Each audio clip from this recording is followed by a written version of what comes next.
본 방송에서 제공하는 투자 정보는 투자 판단에 대한 조언입니다. 방송에서 제공하는 주식의 가치, 가격 상승 및 가격 하락에 대해서는 방송사에서 보장하지 않습니다.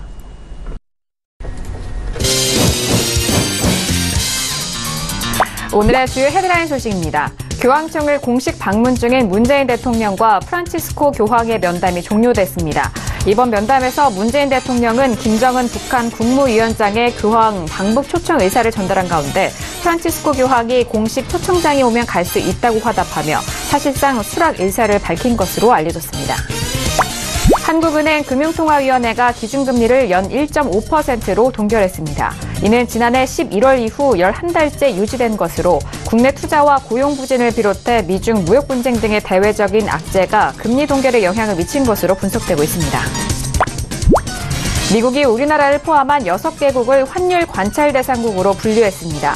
우리나라는 일본, 독일과 함께 2016년 4월 환율 정책 보고서 이후 6차례 연속 관찰 대상국에 오른 가운데 환율 조작국 지정 가능성이 거론됐던 중국도 지난 4월에 이어 관찰 대상국에 포함됐습니다.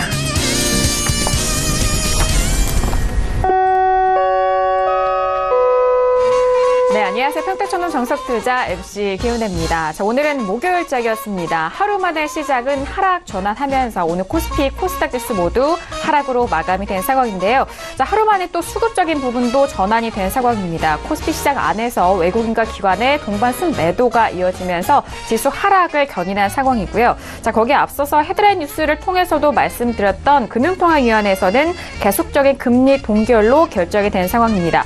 자, 금리 차가 계속적으로 미국과의 우리나라 사이에 차가 계속적으로 좀 벌어지고 있는 가운데 앞으로 추가적인 우리 시장에 대한 포지션을 어떻게 취해야 할지 또 그 안에서 대응 전략은 어떻게 세워야 될지가 가장 중요한 시점이 아닌가 싶습니다. 자, 오늘도 정석투자와 함께 하시면서 탄탄한 투자 전략 챙겨가 보시길 바라겠습니다. 자, 그럼 오늘 시장 흐름 다시 한번 정리합니다. 시세 보시죠.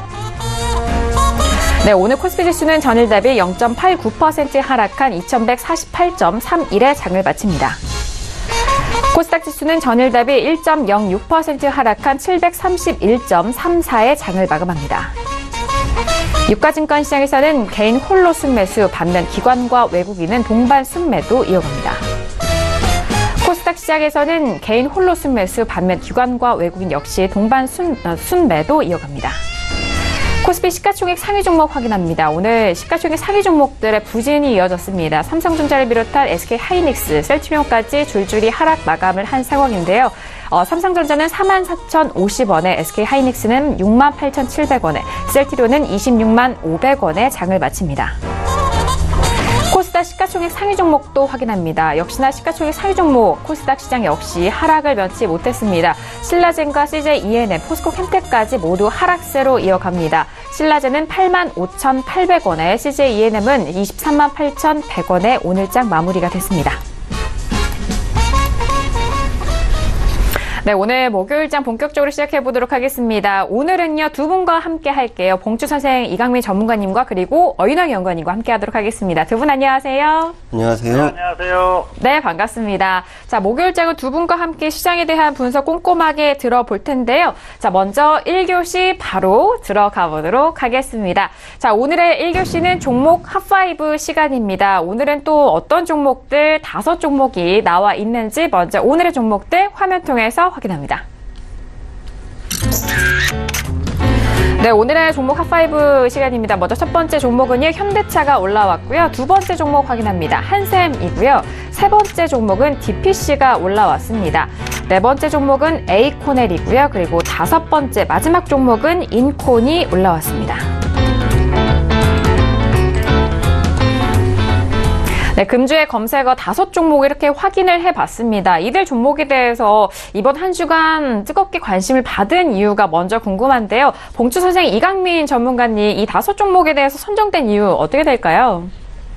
네, 역시 종목이 다양한 만큼 또 다양한 사유가 있는 것 같습니다. 사실 어떤 때는 또 같은 업종에 있는 종목들이 모여 있어서 특별한 이슈가 없는 경우가 많은데요. 이번 주는 다양한 종목들이 다양한 사연을 가지고 있습니다. 그래서 이 종목들에 대해서 잠시 후에 조금 더 자세히 설명을 드리도록 하겠습니다.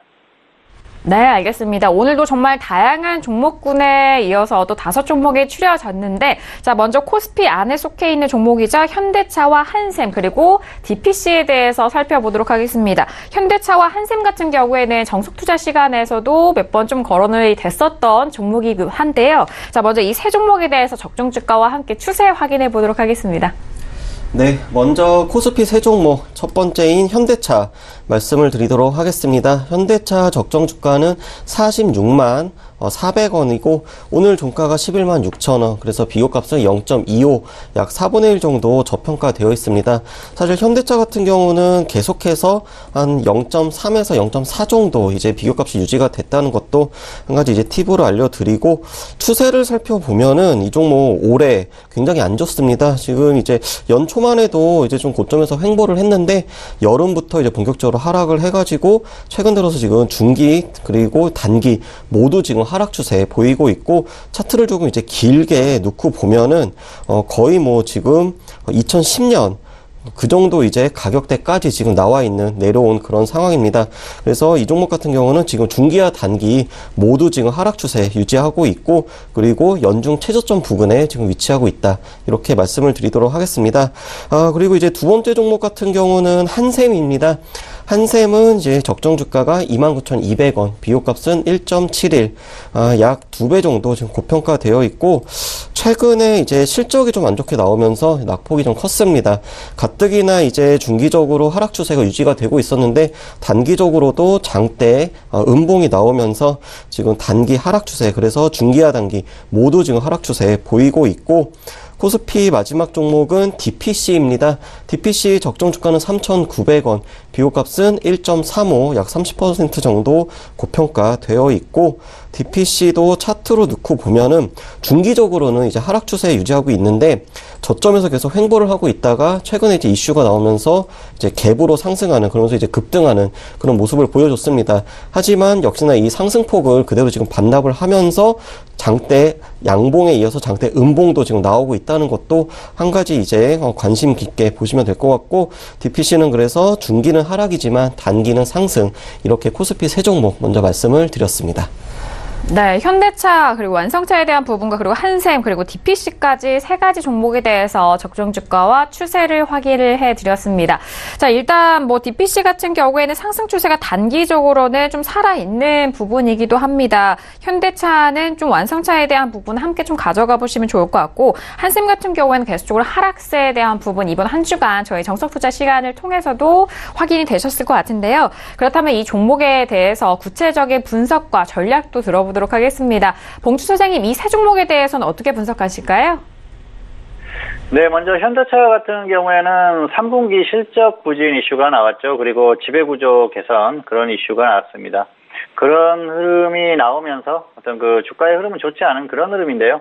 보유자는 반등 시에 매도하십시오. 물론 여기서 더 빠졌을 때는 매도를 해야겠죠. 그런데 현재 흐름을 보면 지수가 반등할 수 있는 구간이라고 봅니다. 그래서 지수가 반등하면서 같이 반등이 나오면은 주가가 조정받은 폭이 워낙 크기 때문에 반등 시에 적당히 매도하시는 게 좋을 것 같고요. 미보유자는 단기적인 접근은 가능한 구간까지는 왔다고 생각을 합니다. 그래서 여기에서는 혹시라도 접근을 한다고 하면 짧게 봐야겠죠. 하락한다고 하면 저점 이탈 시에 짧게 선절을 해주고, 반등이 나와도 짧게 대응을 해야 됩니다. 그런데 추세적으로 보실 분들 같은 경우에는 역시 관망하는 게 낫겠다, 그렇게 볼 수가 있겠습니다. 최근의 흐름은 역시 3분기 실적 부진에 대한 그런 이슈가 나왔는데요. 사실 뭐 실적이나 이런 부분들은 상당히 좋지 않게 나오는 그런 흐름입니다. 그리고 이 완성차 업계, 자동차 쪽의 어떤 그 추세적인 흐름에 대해서는 역시 좋지 않을 가능성이 높다, 그렇게 보는 것이죠. 자동차의 흐름에 대해서는 그동안 꾸준히 좀 좋지 않을 가능성이 높다, 그렇게 설명을 드렸었는데요. 역시 그런 흐름이 이어지는 흐름이 나오고 있다, 그렇게 볼 수가 있겠습니다. 최근에 그 자동차 업계의 어떤 흐름을 보면은 실적에 대한 그런 불안감들이 있지 않습니까? 그동안은 내수에서 어떤 그 좋은 수익성을 가지고 수출에서 조금 수익성이 떨어지는 부분을 만회하는 그런 흐름이 나왔는데요. 지금은 그런 것들이 조금 어렵습니다. 그 과거와 같은 흐름이 나오기는 어렵다는 거죠. 과거에는 웬만하면은 이제 그 국내 소비자들 같은 경우에는 국산차를 타는 그런 흐름이었지 않습니까? 그런데 지금 2030 세대들은 다르죠. 합리적인 소비를 한다는 겁니다. 비슷한 가격이라고 하면은 조금 더 성능이 좋은 그런 차, 그리고 수입차 쪽에 조금 더 타고 싶어 하는 그런 욕구가 있는 게 사실입니다. 그래서 지금 2030 세대 같은 경우에는 과거처럼 어떤 애국심에 기댄 그런 마케팅은 좀 통하지 않는 그런 상황이고요. 그래서 점점 이 내수 시장에서의 점유율 자체가 조금씩 떨어지는 그런 흐름이 나오고 있는데요. 이런 흐름이 가속화될 가능성이 상당히 크다, 그렇게 보고 있습니다. 결국은 이런 흐름이 이어질 가능성이 높다는 것이죠. 그리고 두 번째 이슈는 역시 엘리엇이 요구했던 어떤 지배구조 개선에 대한 그런 이슈라고 볼 수가 있겠는데요. 당시에 이제 지배구조 관련한 그런 요구사항이 나오면서 주가가 좀 반짝 반등하기도 했었는데요. 결국은 계속해서 하락하는 것 같습니다. 그리고 이 지배구조를 개선하려는 움직임도 있고요. 그리고 순환출자를 좀 끊어보려는 기업 내부적으로는 그런 흐름이 있는데요.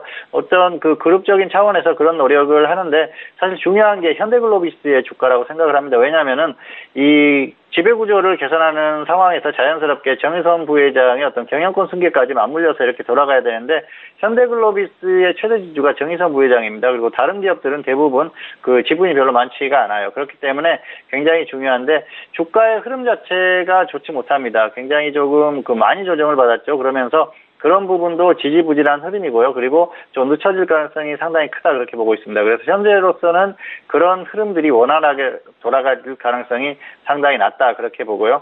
중요한 건 역시 자동차 업계의 전반적인 흐름이죠. 사실 자동차에 대해서는 2013년도에 제가 투자 전략을 통해서 그런 언급을 한 적이 있습니다. 아무래도 여러 가지 흐름, 정치적인 흐름이라든지 또 자동차의 전반적인 이런 흐름을 봤을 때는 추세적으로 하락할 가능성이 높다는 말씀을 드렸었는데, 결국은 그런 흐름들이 계속 이어지는 그런 흐름이라고 볼 수가 있습니다. 한계에 왔다는 것이죠. 확장성 면에서 한계에 왔기 때문에 더 이상 계속 상승하기는 어렵고, 그리고 지수가 하락하는 이런 흐름을 따라서 계속 하락할 가능성이 높기 때문에 결국은 추가적인 하락 가능성이 높다, 이 정도로 결론을 말씀드릴 수가 있을 것 같습니다. 두 번째 종목은 한샘입니다. 한샘 같은 경우에는 실적 부진에 대한 그런 공고가 나왔었고요. 실적이 부진한 그런 발표가 있었죠. 그리고 시장 점유율이 하락했다는 그런 소식이 나왔습니다. 현대리바트라든지 이런 후발주자들, 1위를, 한샘이 계속 1위를 차지하고 있었는데, 이제 이하의 업체들이 점유율을 많이 이렇게 따라왔다, 그런 소식이 들으면서 한샘의 점유율이 많이 떨어졌다는 그런 소식이고요. 그리고 내부적으로 불미스러운 그런 사건이 있었지 않습니까? 그래서 그런 부분들이 상당히 좀 좋지 않게 그렇게 다가왔던 그런 흐름이고요.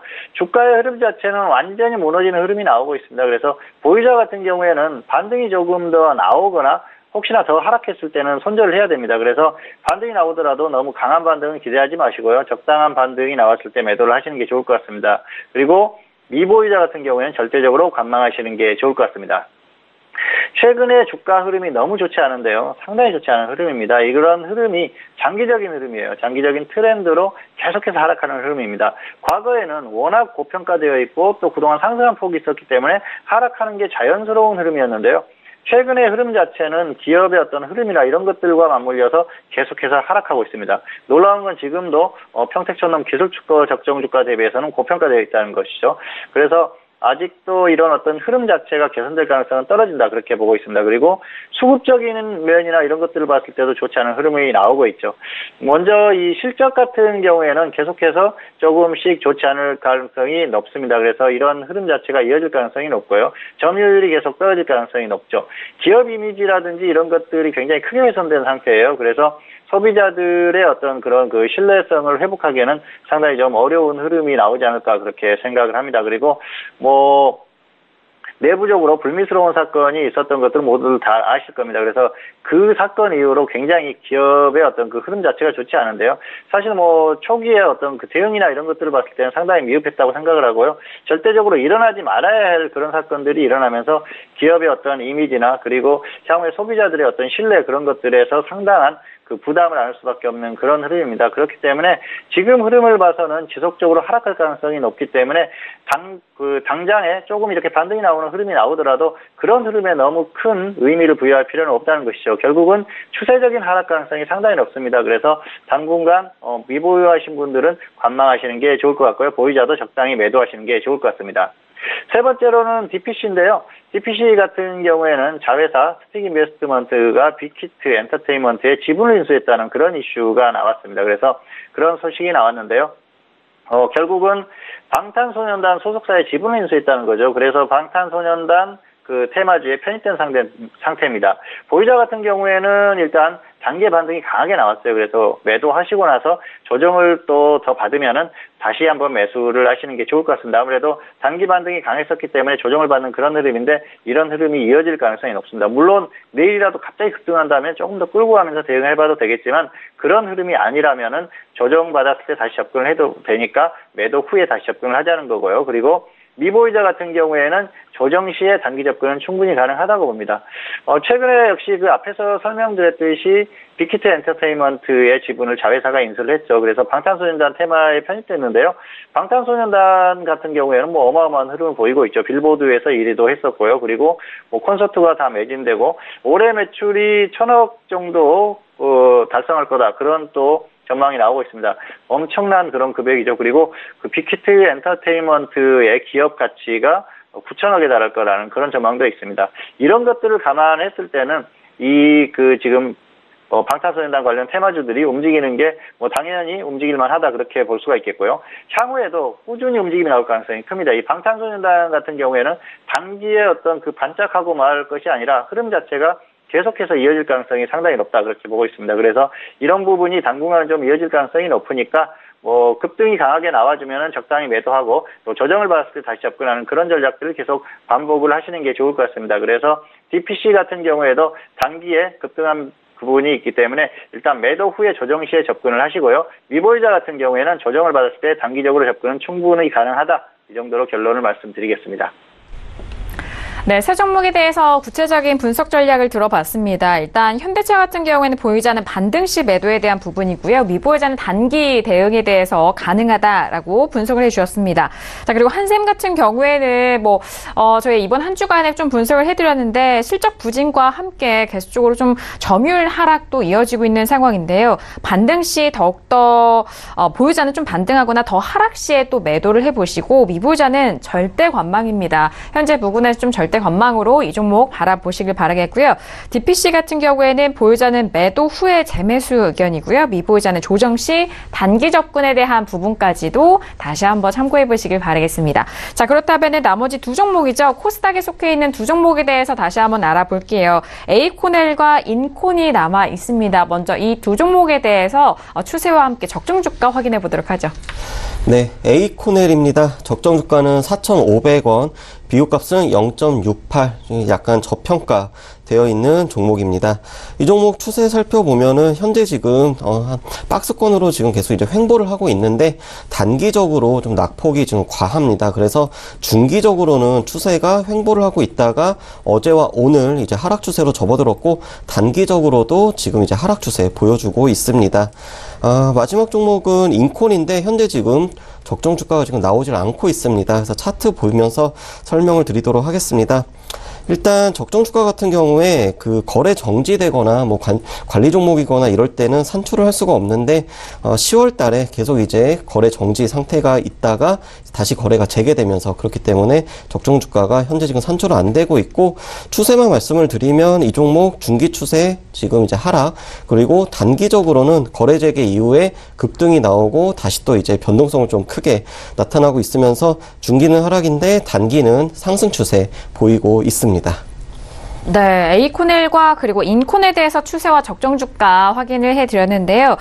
일단 중단기적으로는 지금 에이코넬이 하락을 하고 있고 인콘 같은 경우에는 단기 상승 추세가 살아있는 상황입니다. 자, 두 종목에 대해서 구체적인 전략과 함께 여러분들에게 분석 내용도 함께 도와드릴 텐데요. 자, 봉주 선생님, 두 종목에 대해서는 어떻게 보실까요? 네, 에이코넬 같은 경우에는 최근에 최대주주 변경 이슈가 있었고요. 불성실 공시법인 지정 이슈, 그리고 반면에 실적 개선에 대한 기대감도 있었습니다. 어떤 그런 것들이 또 겹치는 그런 흐름인데요. 주가의 흐름 자체는 굉장히 좋지 않죠. 보유자는 반등 시에 적당히 매도를 하시는 게 좋을 것 같고요. 계속 하락한다고 하면 손절해야 됩니다. 그리고 미보유자는 관망하시는 게 좋을 것 같습니다. 자, 이 종목은 최근에 역시 주가 하락을 부추겼던 건 역시 불성실 공시법인 지정 예고다 그런 이슈가 나왔는데요. 불성실 공시법인에 지정되는 게 좋은 건 아니죠. 그래서 주가가 하락하는 건 어느 정도 용인할 수 있습니다. 그런데 지금 흐름 자체는 굉장히 급하죠. 사실 이 불국성실 공시법인에 지정된다고 해서 이렇게까지 주가가 하락할 상황은 아닌데요. 그동안 주가가 너무 과도하게 상승한 면도 있겠지만은 역시 자세한 내용을 들여다보면 역시 기업 흐름에서 살펴볼 수가 있을 것 같습니다. 이 종목을 보면은, 이 기업을 보면은 최근에 3년 동안 계속해서 영업 적자가 났습니다. 그리고 4년 연속 적자 가능성이 상당히 높습니다. 그렇기 때문에 이런 흐름이 이어진다고 하면은 4년 연속 적자가 났을 경우에는 관리 종목에 지정이 되고요. 관리 종목이 지정이 되고 나서 해소를 하지 못하면 상장 폐지 가능성도 있는 것이죠. 그런 부분이 주가에 불안감을 주지 않나 그렇게 생각을 합니다. 길게 봤을 때는, 크게 봤을 때는 역시 그런 면을 생각해야 된다 그렇게 생각을 하기 때문에 지금 미보유자 같은 경우에는 절대적으로 접근은 하지 않는 게 좋겠다 그렇게 생각을 합니다. 그리고 보유자 같은 경우에도 적당히 매도를 하십시오. 지금 이제 거의 하반기지 않습니까? 향후의 어떤 실적 흐름에 따라서 정말로 그 4년 연속 적자 가능성이 생긴다고 하면은 흐름이 상당히 좋지 않을 가능성이 있기 때문에 여기에서 무리하게 접근할 필요는 없다. 그 정도로 설명을 드리겠습니다. 물론 실적 개선에 대한 기대감도 있지만 그건 결과를 봐야 됩니다. 그렇기 때문에 불확실성이 이렇게 큰 종목 같은 경우에는 일단 관망하는 게 최선이다. 그렇게 설명을 드릴 수가 있을 것 같습니다. 두 번째 종목은 인콘인데요. 인콘 같은 경우에는 그 액면 분할 이슈가 있었고요. 그리고 미국의 면역 항암제 개발 기업을 인수했다. 그런 소식이 들렸습니다. 그러면서 액면 분할 이후에 거래가 정지됐었고요.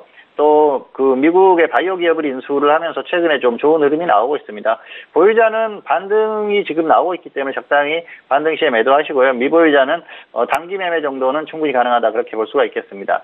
단기의 흐름이 살아있기 때문에 단기 매매 정도는 적당히 가능한데요. 장기적으로 봤을 때는 이 종목이 추세적으로 너무 상승폭이 큽니다. 그래서 가격 메리트가 없어요. 그렇기 때문에 중기 매매는 반대한다. 그런 말씀을 드리고 싶고요. 단기 매매만 적당히 이용하자 그런 그 말씀을 드리겠습니다. 이 종목은 또 과거에 대선 테마주였었죠. 그리고 대선이 끝나고 나서도 어떤 그 결과에 따른 뭐 그런 그 수혜 기대감이라든지 이런 것들로 계속해서 상승하는 흐름이 나왔습니다. 그리고 CCTV 관련 사업을 하기 때문에 관련한 테마로 움직일 수 있는 흐름도 있는데요. 그게 뭐 확실하게 테마에 편승된 그런 흐름이 아니기 때문에 일단은 단기 이슈만 가지고 적당히 단기 매매만 하시는 게 좋을 것 같습니다. 그래서 역시 미보유자는 단기 매매만 적당히 하시고요. 보유자 같은 경우에는 반등이 나왔을 때 적당히 매도를 하고 일단 향후의 흐름을 봐서 다시 한번 접근을 하시는 게 좋을 것 같습니다. 네, 코스닥에 속해 있는 두 종목에 대해서 다시 한번 분석을 도와드렸습니다. 에이코넬 같은 경우에는 보유자는 반등 시 적당히 좀 매도에 대한 의견이고요. 미보유자는 하지만 관망에 대한 의견입니다. 그리고 인콘 같은 경우에는 반등 시 적당히 매도, 그리고 미보유자는 단기 매매 정도 좀 가능하지 않냐라는 그런 분석까지 두 종목에 대해서 다시 한번 정리를 해드렸습니다. 자, 이렇게 이번 금주의 종목 핫5 5종목들 정리했습니다. 네, 2교시로 넘어가 보도록 하죠. 오늘의 2교시는요, STS의 활용입니다. 자, 이번 시간을 통해서 매일같이 사용하시는, 좀 매매에 대해서 조금 더 활용 더 가능할 수 있는 그런 식들 소개를 해주고 계시는데요. 자, 오늘은 어떤 활용법을 또 가르쳐 주실지, 알려주실지 궁금합니다. 오늘은 어떤 내용 배워볼까요? 네, 오늘은 조건 검색식을 하나 또 준비를 했고, 수급을 응용한 이제 조건 검색식을 준비를 했습니다. 그래서, 저는 이제 일단, 아이디어를 한번 내봤는데, 외국인하고 기관이 이제 주가가 하락을 하는 동안에 대량 매수를 한 종목을 한번 찾아보자.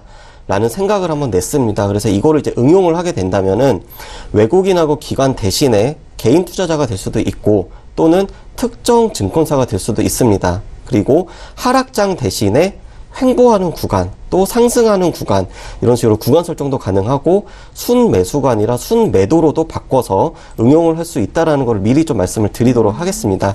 그래서 주식시장에서 이제 큰 자금을 운영하는 이제 소위 메이저라고 하는 외국인하고 기관의 수급을 한번 따라가는 매매 전략을 준비를 했는데, 하락장보다는 이제 상승장의 초입, 그러니까 이 말은 주가가 단기든 중기든 이제 고점 대비해서 어느 정도 내려온 다음에 이제 저점을 다지고 횡보하는 그런 구간에서 한번 찾는 게 조금 더 이제 좋지 않을까 생각을 하고, 이왕이면은 코스피 대형주에 한번 활용을 해보자. 그 이유는 외국인하고 기관들이 코스닥도 매매를 하지만 펀드라든지 그런 쪽에서는 아무래도 코스피 대형주 위주로 자금이 들어오기 때문에 이제 코스피 대형주에 좀 활용을 하자라는 거고, 마지막으로는 또 역시나 결과가 나온 다음에는 이제 차트상 이제 저점 부근에서 네, 한번 또 횡보할 때 이용을 해보자라는 겁니다. 그래서 이제 어떻게 구현을 하느냐, 첫 번째는 코스피 이제 시가총액 대형주 또는 시가총액 중형주를 선택을 해줍니다.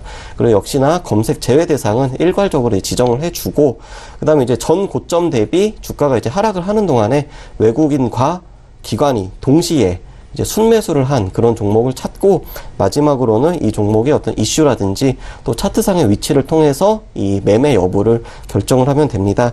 그래서 HTS를 좀 보면서 설명을 드리면, 최근에 종합주가 지수가 9월 28일 이제 금요일이었죠.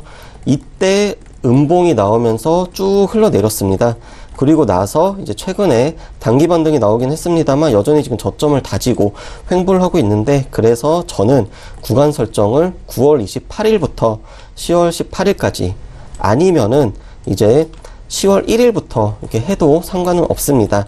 그래서 화면을 또 보여드리면요. 네. 이런 식으로 검색 제외 종목을 일단 지정을 하고, 그리고 시가총액 규모가 이제 대형주, 그리고 시가총액 규모가 중형주를 선택을 해줍니다. 그런 다음에 특정 기간 동안에 외국인이 뭐 100억 원 이상 순매수한 종목, 그리고 기관이 100억 원 이상 순매수한 종목 선택을 하는데, 여기서 중요한 거는 시가총액 규모가 대형이면서 중형인 종목은 동시에 성립을 할 수 없기 때문에 대형이거나 중형, 그래서 이제 AND가 아니라 OR라는 조건으로 이제 해주면 되는 그런 것입니다. 그래서 실제로 한번 어떻게 설정을 하는지 보여드리도록 하겠습니다. 이제 HTS에 보시면요.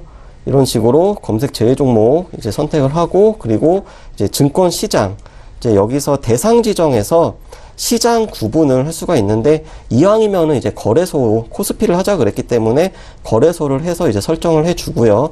그리고 아래쪽에 보면 이제 시가총액 규모가 있습니다. 시가총액 규모를 대형 선택을 해 주고, 그리고 또다시 시가총액 규모를 중형 이제 또 선택을 해 줍니다.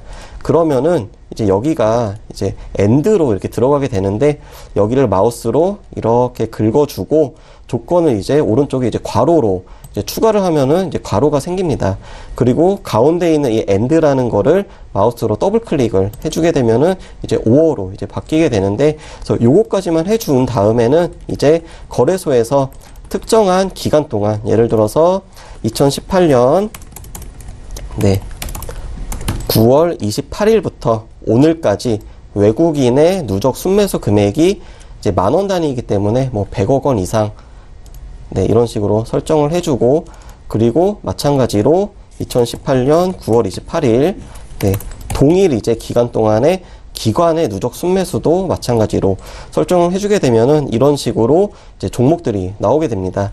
그러면은 이제 삼성화재나 뭐 삼성엔지니어링, SK, 하나금융지주, SK이노베이션 이런 식으로 종목이 나왔는데, 이 종목들이 그러면은 반드시 상승을 하느냐? 그건 아닙니다. 왜냐하면은 외국인이나 기관들이 순매수를 하는 이유는 뭔가 물량을 매집하기 위한 이유도 있지만, 그게 아니라 공매도를 청산하기 위해서 한다든지, 그게 아니면은 파생 상품에서 어떤 이제 환매수하는 차원에서 이제 들어간다든지, 다양한 이유가 있기 때문에 이 종목을 무작정 추종을 해가지고 매수를 하는 거는 저는 아니라고 생각을 합니다. 다만 메이저들이 뭔가 이렇게 대량적으로 매수를 한다라는 거는 어떤 이유가 있다라는 거고, 그리고 또 하나 이제 팁을 드리자면, 매일 하루에 한 번씩 이 검색식을 응용을 하다 보면 갑자기 검색이 되는 그런 종목들이 있습니다. 그러면 그런 종목들은 그날 당일에 강하게 이제 매수가 들어온 그런 종목으로 이제 생각이 되기 때문에, 그런 종목들은 관심 종목 포트폴리오에다 넣고 조금 더 이제 관찰을 하면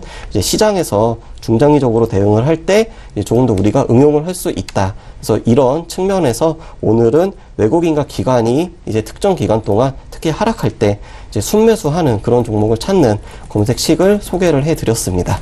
네, 알겠습니다. 자, 오늘 HTS 활용을 통해서는 정말 여러분들이 이 부분에 있어서 좀 많이들 궁금해 하셨을 것 같아요. 외국인과 기관의 수급을 좀 어떻게 이어갈 것이냐, 그 부분에 있어서 좀 아이디어를 먼저 내주시고, 그 안에서 조건 검색식으로 어떻게 좀 활용을 해야 되는지 상세하게 설명을 드렸으니까요. 참고해 보시고 현명하게 대응해 보시길 바라겠습니다.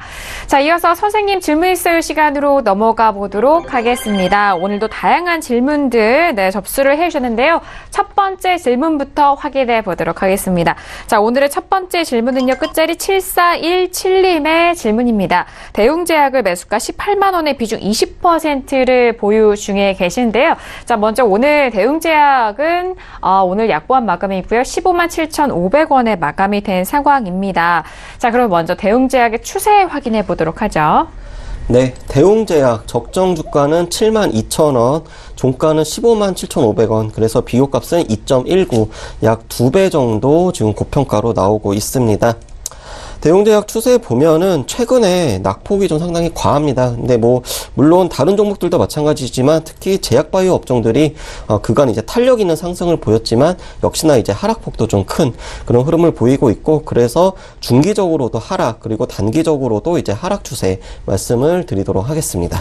네, 일단 지금 매수가보다 손실 이어가고 있는 상황이고 중단기 모두 하락 추세에 놓여져 있는 상황입니다. 자, 그렇다면은 대웅제약 이 질문에 대해서 먼저 학점 확인해 볼게요. 봉주 선생님 어떻게 보실까요? 네, 학점은 C고요. 본전 매도하시거나 손절 마이너스 20% 하시기 바랍니다. 지금 12% 정도 하락했는데요. 사실 15% 정도 잡으려고 하면은 장중에라도 등락이 나옵니다. 그래서 이 바이오 쪽에는 또 움직임이 크기 때문에 그래서 20%까지 넉넉하게 잡았습니다. 그리고 지금 지수가 아직까지는 반등할 수 있는 여지가 있다고 생각을 합니다. 그래서 그런 흐름이 나온다고 하면은 충분히 기회를 노려야 되기 때문에 20% 정도까지는 좀 기다려보자. 다만 거기까지 하락했을 때는 손절하시고요. 반등 나오면은 본전에 일단 매도를 하시기 바랍니다. 그리고 역시 추가 매수는 반대한다. 그렇게 말씀을 드리겠고요. 장기적으로 끌고 가는 건 아니라고 생각합니다. 왜냐하면은 지금 가격 메리트가 별로 없어요. 자, 차트를 보면서 조금 더 설명을 드리도록 하겠습니다. 18만 원에 매수를 하셨는데요. 18만 원이면 여기입니다. 그래서 사실 이 길게 보면은 장기적으로 엄청나게 상승이 나왔죠. 그리고 그 상승의 끝자락인 고점 부근에서 움직이고 있습니다. 여기에서 매수해서 장기적으로 끌고 간다? 그건 상당히 비합리적인 매매고요. 지금 지수가 어떻습니까? 지수가 하락하고 있죠? 지수가 하락하고 있는데 우량주를 중장기적으로 끌고 간다? 웬만한 특별한 호재가 있는 종목이 아니면 어렵습니다. 상당히 잘못된 생각이라고 볼 수가 있겠고요. 장기적으로 하지는 않는 게 좋을 것 같습니다. 그리고 매수도 좋지가 않았어요. 사실 지수가 여기서 꺾였을 때 매수를 하셨는데 여기서 매수를 하셨다고 하면은 손절을 짧게 보시거나 아니면은 일단 관망 후에 다시 한번 접근해야 되는데 매수도 좀 서두르고 대응도 잘못됐다, 그렇게 볼 수가 있겠습니다. 어쨌든 이 종목의 추가 매수나 장기로 끌고 가는 건 아니라고 생각하고요. 그 흐름 자체가 추세적으로 꺾일 가능성이 높습니다. 업종이 꺾이고 지수가 하락하고 있기 때문에 추세가 좋지 않을 가능성이 높습니다. 그래서 본전이 왔을 때는 매도하시고요. 그리고 하락했을 때는 마이너스 20%에 손절한 후에 당분간 관망하시는 게 좋을 것 같습니다. 네, 대웅제약에 대한 학점은 C학점이 확인이 됐고요. 본전 매도 또는 손절은 마이너스 20% 이후에 관망에 대한 의견입니다. 추가 매수에 대해서 좀 반대 의견 주셨으니까요. 참고해 보시길 바라겠습니다. 자, 지금 시각이 10시 34분 지나면서 오늘의 뉴욕 증시가 개장이 된 상황입니다. 자, 지금 3대 지수 모두 하락 출발한 상황인데 다우존스는 0.59%, S&P는 0.54%, 그리고 나스닥은 0.70%의 하락으로 출발한 상황입니다. 간밤에 의사록이 발표가 됐는데 더욱더 좀 추가적인 금리 인상에 대한 기조가 재확인이 된 상황이고요. 그 전에 있었던 실적 호조를 이어갔었던 상승세가 좀 모두 상쇄가 되고 있는 그런 시장의 모습인데요. 잠시 후에 시황센터 연결해서 더욱더 자세한 소식들 전달을 해드리도록 하겠습니다. 자, 이어서 다음 질문도 확인하시죠. 다음 질문은요. 끝자리 5323님의 질문입니다. LS를 매수가 6만 300원의 비중 20%의 질문을 주셨는데요.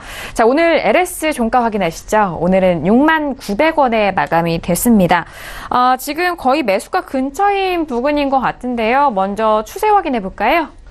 네, LS 적정 주가는 16만 5,200원, 그리고 비교값은 0.37. 이제 지주회사이고 지주회사들이 대부분 이제 저평가되어 있다라는 것도 팁으로 말씀을 드리도록 하겠습니다.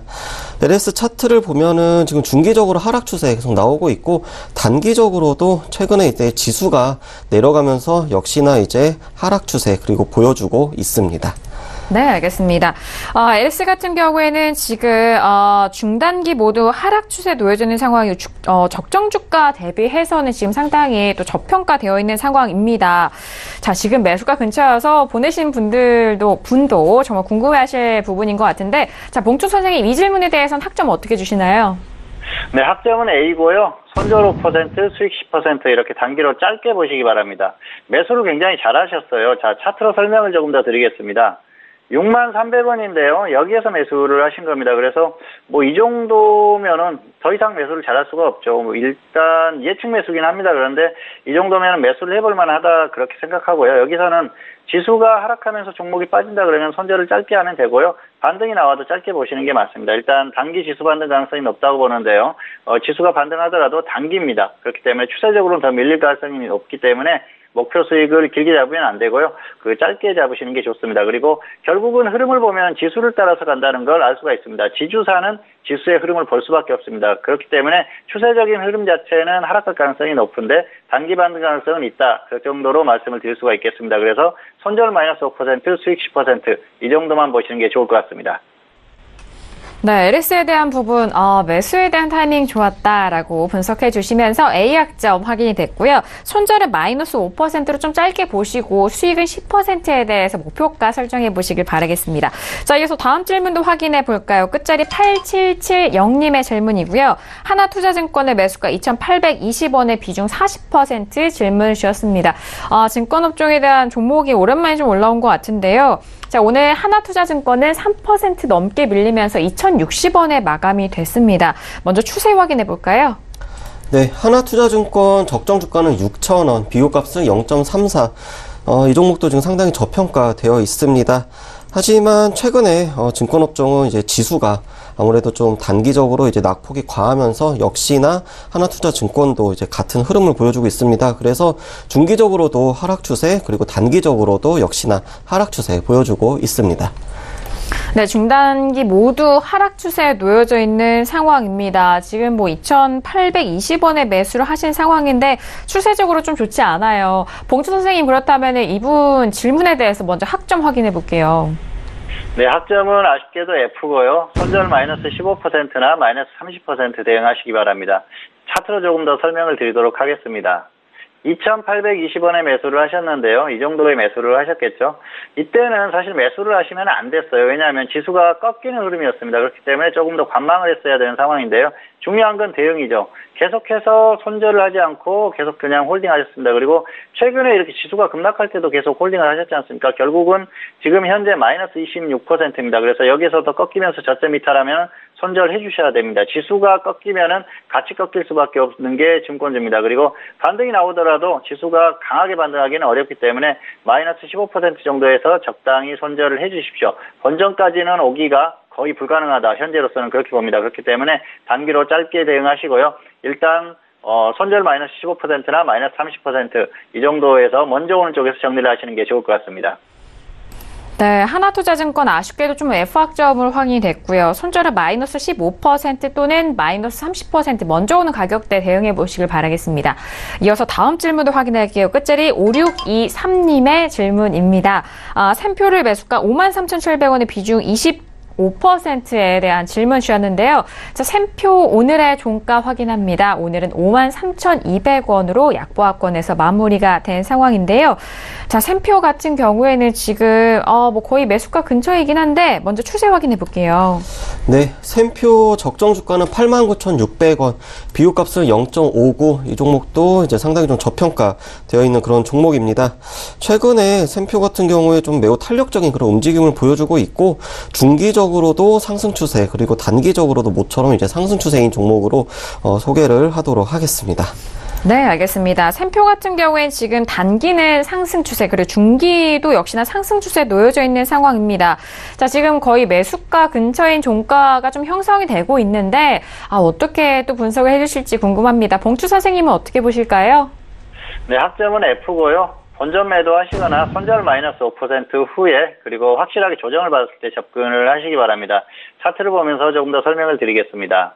53,700원인데요. 최근에 흐름이 굉장히 좋죠. 여기에서 매수하셨어요. 결국은 추격 매수라는 거죠.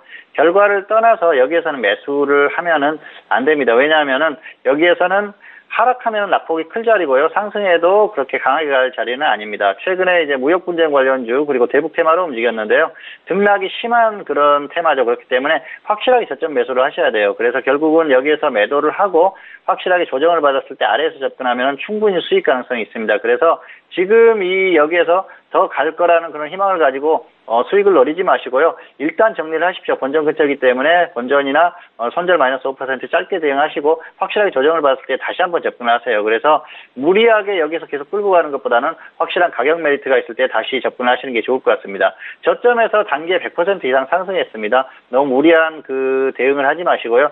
일단 매도 후에 확실한 조정 시 다시 접근을 하시는 게 좋을 것 같습니다. 네, 샘표에 대해서는 아쉽게도 F확정이 확인이 됐고요. 손절은 마이너스 5%로 좀 짧게 잡아주셨고 본전 매도 후에 재매수에 대한 의견 꼼꼼하게 확인해 보시고 대응해 보시길 바라겠습니다. 자, 오늘도 저희 선생님 질문 있을 시간을 통해서 다양한 질문들 함께 상담을 도와드렸습니다. 말씀드린 내용에 대해서는요, 투자 판단에 대한 조언이고요. 해당 상품의 가치와 수익률을 보장하지 않는다는 점 다시 한번 유의해 주시길 바라겠습니다.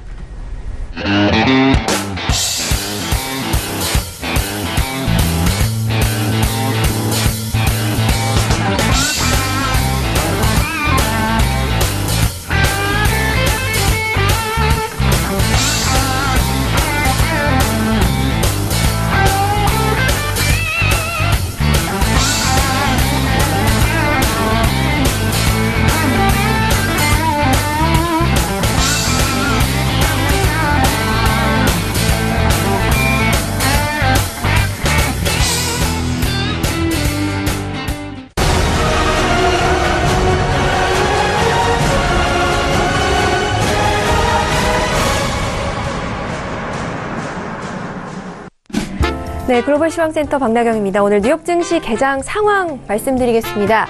The Dow falls 150 points as rising rate fears overcome strong earnings. 네, 강한 기업 3분기 호실적 부분에도 불구하고 9월 FOMC 의사록이 발표가 되면서 계속 매파적인 기조가 확인되고 금리 인상이 거의 확실시되면서 이 부분에 대한 우려가 기업의 호실적을 좀 상쇄하면서 오늘 하락 출발했다는 소식입니다.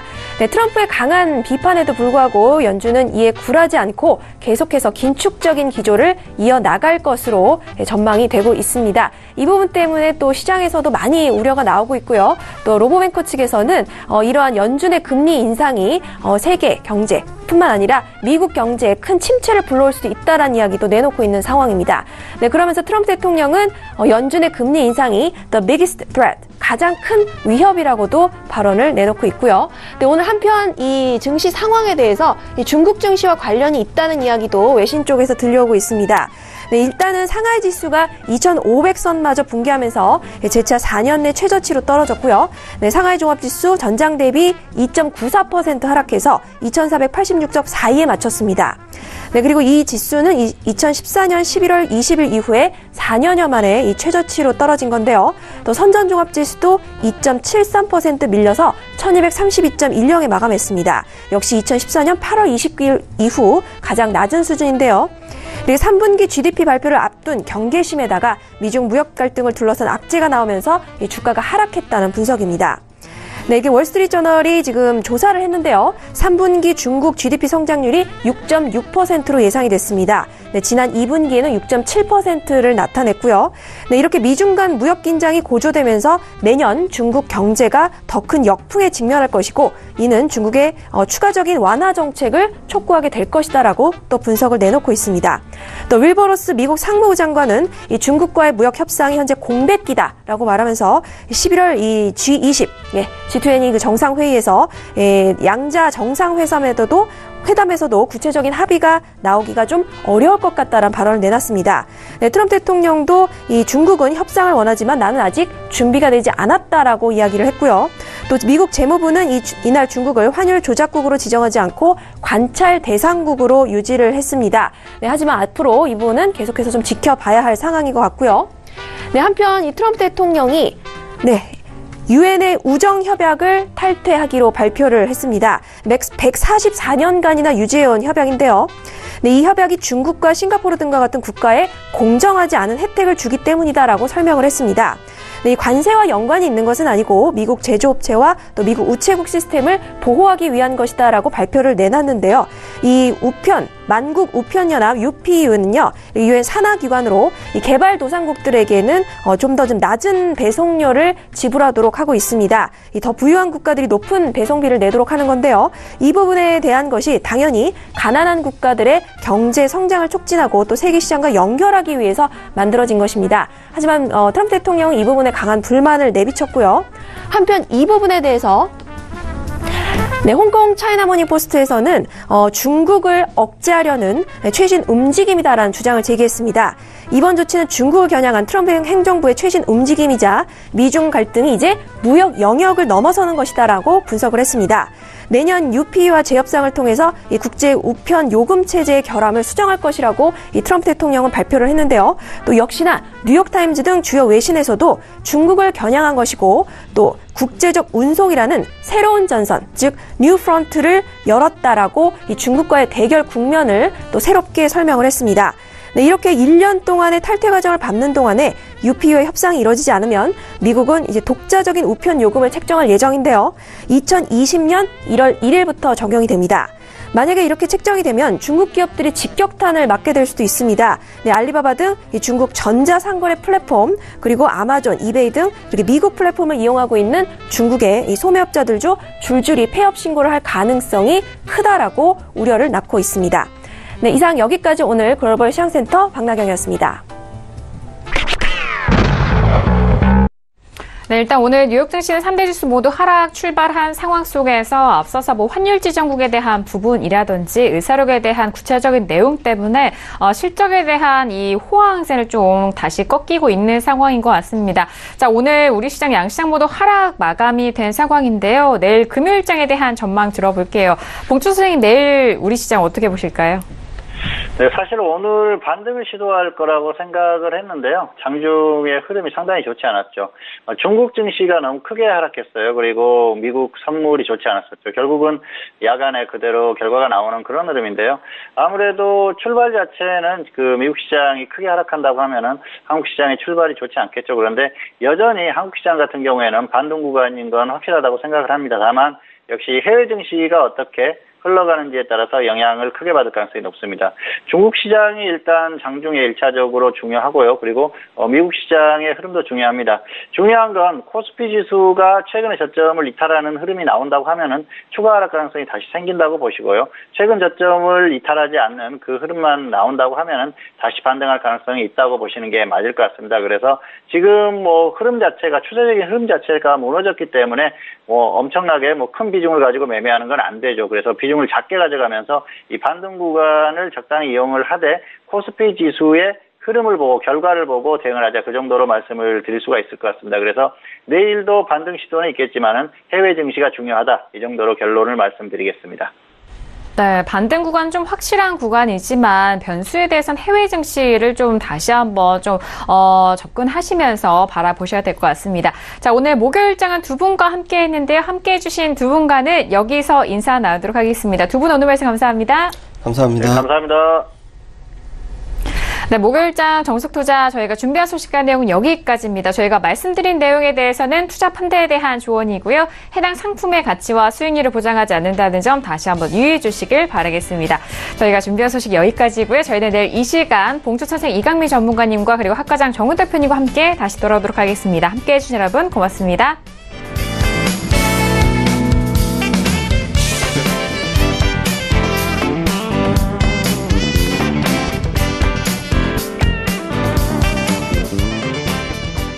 본 방송에서 제공하는 투자 정보는 투자 판단에 대한 조언입니다. 방송에서 제공하는 주식의 가치, 가격 상승 및 가격 하락에 대해서는 방송사에서 보장하지 않습니다.